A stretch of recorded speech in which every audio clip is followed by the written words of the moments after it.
the pre-existing hair is growing. That's a huge mistake. I'm sorry. It shouldn't look like this. There should be like a transition here when we extract. Hi, I'm Dr. Azak from Estenove clinic. So I'm a hair transplant surgeon. I'm doing this for almost 5 years. Today we are going to take a look of the subreddit, hair transplant subreddit on Reddit, and we are going to take a look of the most interesting and the most interaction-wise, the most high-rated posts. What do we think of this hairline? 2,500 grafts, which includes some on the crown. You didn't share the crown photos with us. Is the surface area of the right part is like this? Probably it would consume around like 2.7, 2.8 because you also have the temporals. Also has the crown implantation and we have no idea how much it consumed. So it might look good. It doesn't have to be like a super dense to have like a good result. And the angle of the implantation also matters. Maybe 3,000 might be a better number in this case, but I don't say that it's not a like a very low number. It's like a total miss. I don't say that. Probably I would use extra 500 graft, but still we don't know how much graft the crown consumed.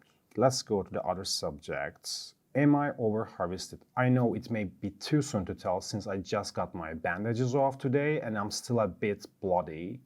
But I have a feeling that they might have overharvested from the donor area. These girls in Istanbul working on my head were rough and totally over it, so it would make sense. I was originally quoted 3,700 to 4,000 graft. They ended up pulling 4,600. After comparing my photos to others online that are overharvested, I am in low-key panic.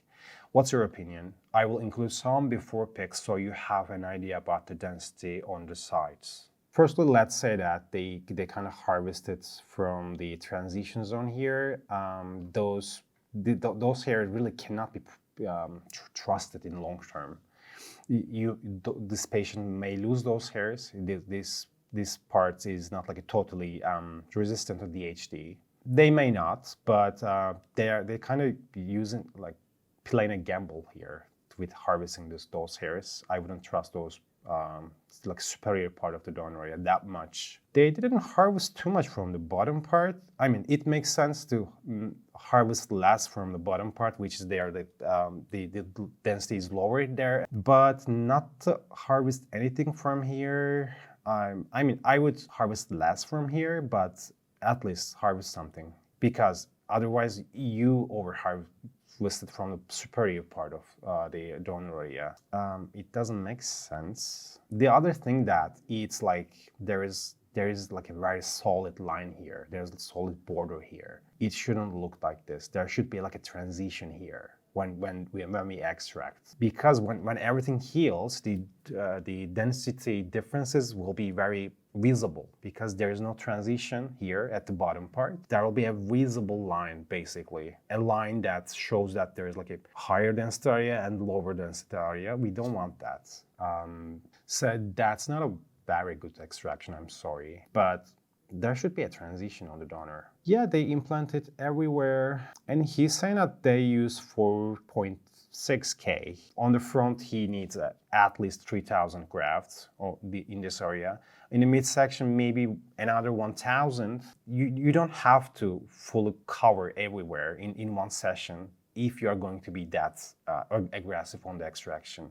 You don't have to do that. You can have a two-step surgery, and you that way you will be able to harvest safely, and it will, in long term, you will protect the dignity of the donor area better. Did they miss a spot in the temple? Recently got a hair transplant in Turkey and wondering if they did a bad job. I'm afraid to have a gap in my temples. Let's see. If it's like the first days of the surgery, I would say no. We use razors to clean all these hairs, and that's why it looks empty, but you have your own hair there. But I see the scabbings. Probably it's like around like 7 to 8 days, around maybe 9.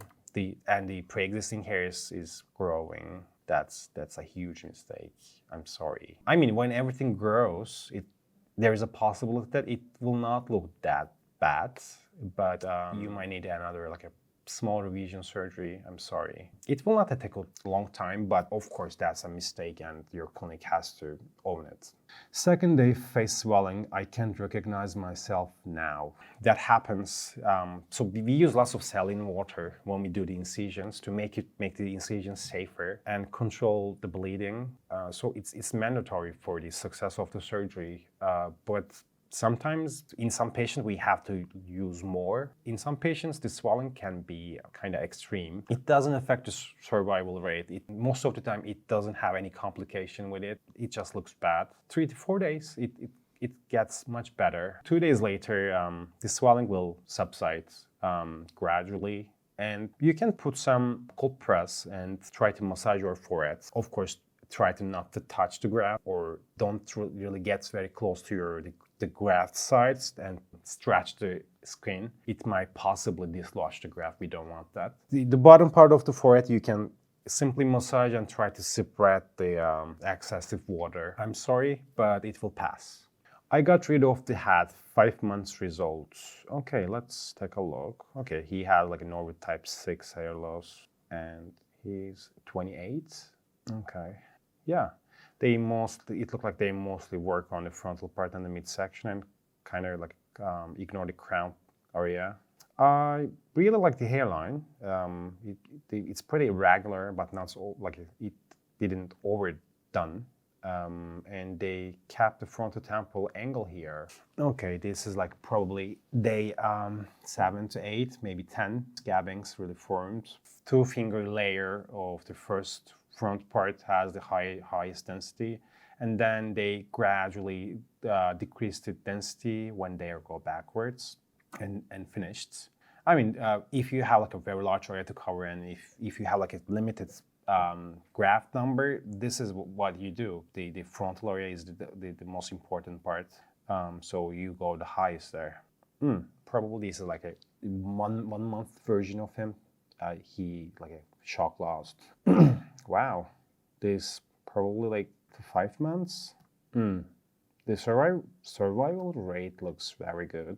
Yeah, I mean you see that it's really parallel to what we see on the implantation photo. The highest density is the frontal layer here, and gradually the density gets lower when you go backwards and there's nothing on the crown.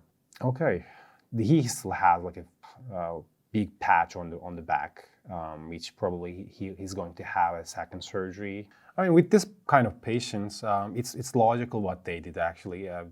He had like a very large area to cover, and it was obvious that they wouldn't cover everything in one session. It's practically impossible, and it would push the donor area too much. It will be overharvested.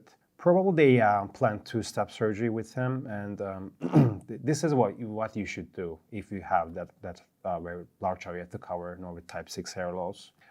We shouldn't really keep the dignity of the donor. Probably he will get another 3K, 3 to 3.5K to cover the rest of the scalp, and it will be in the long term the best benefit of the donor, and it will look decent even after two-step surgery. Need help. Was there any big noticeable hair loss progress? Always had a big wide forehead. Whoa. Now, 25 years ago, 2 years ago. Okay.